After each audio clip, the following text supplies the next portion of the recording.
challenge. If you look at it today, many delegates here, many dignitaries on the dais, they talk about the employability of our students. Different studies quote different numbers. One study says 15% of our students are employable, whereas the best study says a quarter of them are employable. Now the challenge that I see in our Indian system is the simple lack of hands-on training.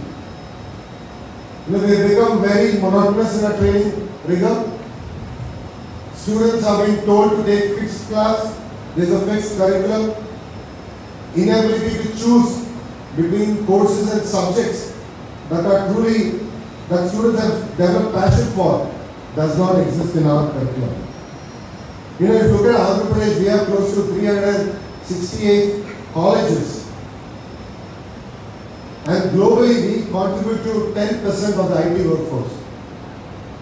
I had an opportunity to visit the US as the IT minister, and I visited the offices of Amazon. And there between the boardroom and to the lobby, I came across 12 people who are from the state of Andhra Pradesh. 12. And after Amazon, I visited SRM, which is a healthcare company in Kansas City. And my meeting was at 6:30 in the morning. And even there I came across 7 people who are from the state of Andhra Pradesh. So what this clearly shows is, the entrepreneurial talent, the willingness to learn, the willingness to absorb knowledge exists. But the challenge has been the educational system. We in the state of Andhra Pradesh are now part of a smaller state. Pre-2014, we were part of a much larger state called erstwhile Andhra Pradesh. Post-bifurcation, something that people don't realize is we have the lowest per capita income in South India. The lowest. And the Honorable Chief Minister, Sri Nara Garu, set up a clear vision for us to deliver. By 2022, to be among the top 3 states in per capita income. By 2029, to be the #1 state in the country, not only in per capita income but also in happiness. And I'm sure our friends from Finland will agree on that, which is happiness is one of the most important parts. And by 2050, actually give Singapore and Southeast Asian countries a run for their money. Now, what does this mean? It's great to have tall goals, but what does this truly mean? This means the state has to now grow at 15%. 15% year on year. Now, for all of you who run Fortune 500 companies, think about running a $125 billion company and trying to grow it at 15% year on year. And you'll be surprised, as a state, we're actually now close to growing at 12% year on year. We are the only state in the country to be consistently growing double digit. The only state. How have we achieved that? What makes Andhra Pradesh different from other states? This is where the Honorable Chief Minister believes that knowledge and innovation will play a very, very important role.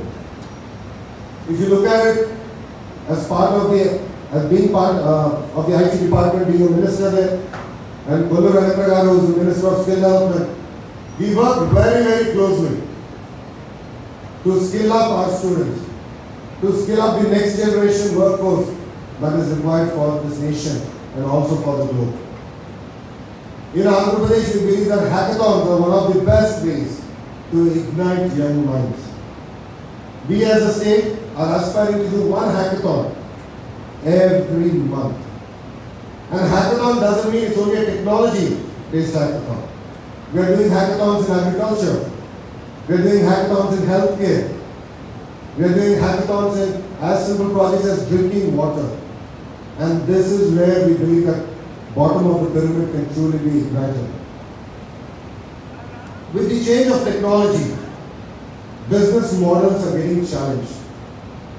And this is something that the students here need to really understand. If you look at one of the largest taxi hailing companies or cab hailing companies in India, it is Ola. And Ola doesn't even own a tire. It's a complete innovation. And if you look at the largest aggregator of hotel rooms, which is Oyo, it doesn't even own a pillow. So fundamental business models are getting transformed. And the youth and the students today are playing the most important role in this transformation. You know, when I look back, I mean, I'm a product of Stanford, and when I did my MBA at Stanford Business School, there's one class that I truly loved, and it was called Design for Extreme Effort. This class is about creating products that will solve real-world problems with a low price point. And one of my classmates, Jane Chen, created a baby incubator, which is sold at $60. $60. I mean, you're talking about dropping price by almost 50 times. Complete transformation. Today, an incubator, if you go outside, costs anywhere between $10,000 to $12,000. And think about it, they've done this at $60. Now, what does this mean? This is where the educational institutions play a very, very important role. You know, I'm glad when talking to the Chancellor of SRM, he was talking about cross-body interaction. And what I mean? You know, students from design school, students from business school, students from engineering school, students from art school, even medical students coming together to create world-class solutions at what I call Indian price point. And this, I believe, is going to play a very, very critical role to transform the way we go forward. Also in Andhra Pradesh, we've come to use technology in a very, very big way in governance. We have something called RPG, which is a real-time governance center. Close to 1 million IoT devices talk to this center. 1 million IoT devices. I just came on the Honorable Chief Minister's teleconference, and we are actually talking about the rainfall for the next 1 week, probability of thunderstorms, how to give real-time feedback to the farmers in terms of what crop to sow, when to harvest, so that they can get maximum output. You know, some of the outcomes of this real-time governance center have been with lowest rainfall. You know, Andhra Pradesh unfortunately suffers with low rainfall. Last year we had 24% deficit in rainfall, but agriculture grew by 14%. 14%. Previous year, rainfall was deficit by 14%, agriculture grew by 24%. Now what this means is with technology, we can take real-time decisions. And this is where I believe that students of today can really create world-class solutions. You know, in my own department, in Panchayat Raj and Rural Development, we are using technology like no tomorrow. We are now using technology to monitor quality of water real time. We are testing water across 60 parameters real time. And as far as I know, even in developed economies, they don't test water so many times. We've used the Ola model for drinking water tankers. You know, summer, we actually have to transport water to rural villages. And we are now using the Ola model for it. And this has reduced leakages in the system by almost 80%. 80%. We're just starting off using drones to actually geotag each and every pothole on the roads. Because we want to create world-class road connectivity in the state of Andhra Pradesh. So using drones to actually geotag each and every pothole, give us percentage of road quality, so that from Secretariat we can actually allocate budgets and ensure all the roads are up to global standards. So these are few examples that technology is truly playing a very, very important role. So what I'm requesting all the students here to do is stop being individuals to adopt technology. All of you should think outside the box. We should create new technology platforms and stacks.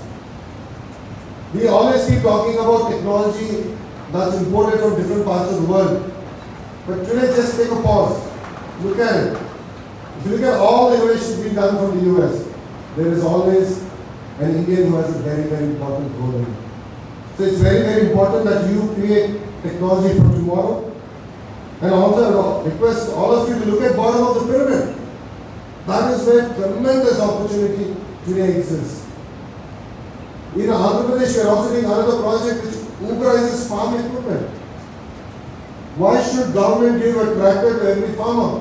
Why can't we create a platform where a pool of technology can actually be deployed and used efficiently?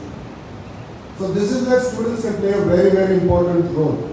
And my final suggestion to all of you is stop being job seekers and be job creators. We need that more and more as a country. More and more youngsters are going to be coming. As a state, we have world-class accelerators and incubators. We're tying up with the best of the best on this planet to give you access to technology, give you access to knowledge, and give you a platform for you to engage real-time with the government.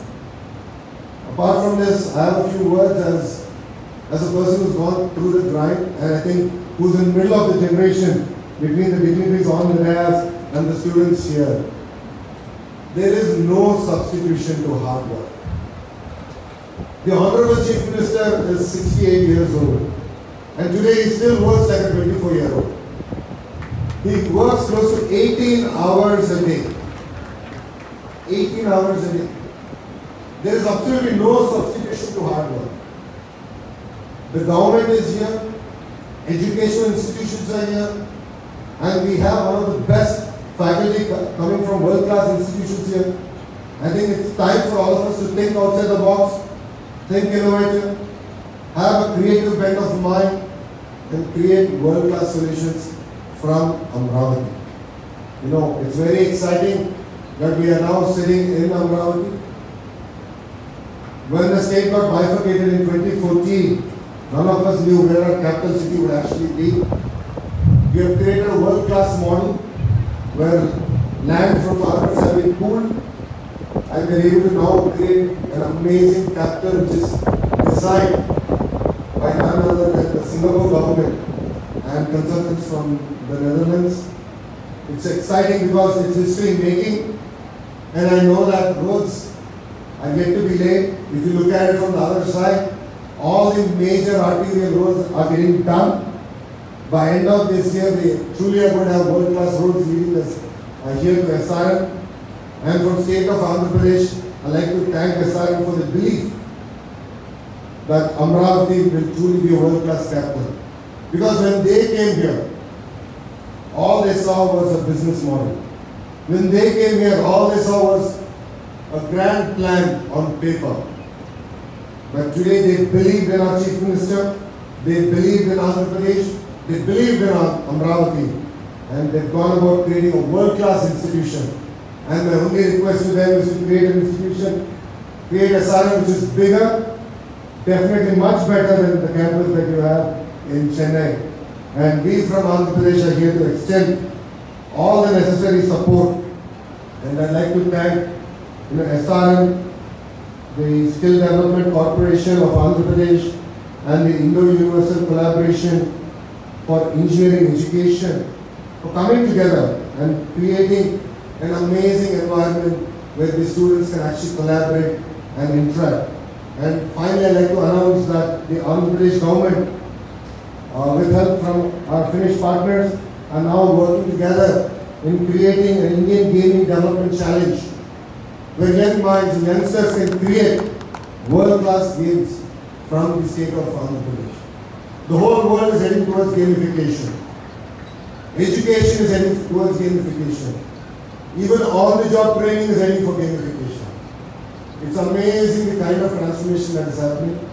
And I'm sure with young minds sitting here, with world-renowned faculty coming here, and with all the dignitaries on the dais, I'm really excited to see world-class products coming out of Amravati.